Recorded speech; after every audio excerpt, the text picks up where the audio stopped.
Заболевания сердечно-сосудистой системы в большинстве стран прочно заняли первое место как причина инвалидности и смертности людей. Кроме того, они катастрофически молодеют. Сегодня такие болезни встречаются и у самых маленьких, и даже могут быть врожденным недугом. Первый шаг в лечении сердечно-сосудистых заболеваний – это своевременная и правильная диагностика.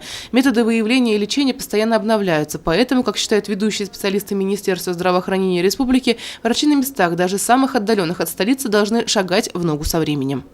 Сердечно-сосудистые заболевания, к сожалению, в течение многих лет стоят на первом месте по причине смертности. Это происходит по многим причинам. И первое, самое важное, это важно для каждого жителя республики, важно это понимать, это отсутствие правильного образа жизни у большинства населения.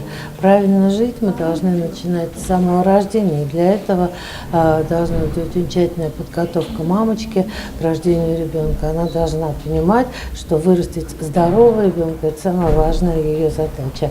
Несмотря на пристальное внимание общественности к данному вопросу и постоянное совершенствование методов лечения и профилактики, к сожалению, наблюдается рост летальных исходов смертности именно от заболеваний сердечно-сосудистой системы. За первое полугодие 2016 года по случаям смерти от инфаркта миокарда лидирует Зилаирский район, а рекордсменом по количеству больных сердечно-сосудистыми заболеваниями стал Хайбулинский район.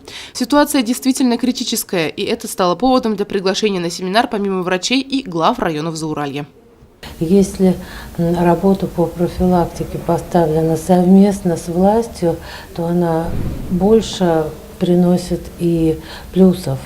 Если главный врач района и глава района работают тесно друг с другом, то, соответственно, они могут проводить больше мероприятий, которые привлекают внимание населения к вопросам здоровья, вопросам сохранения здоровья.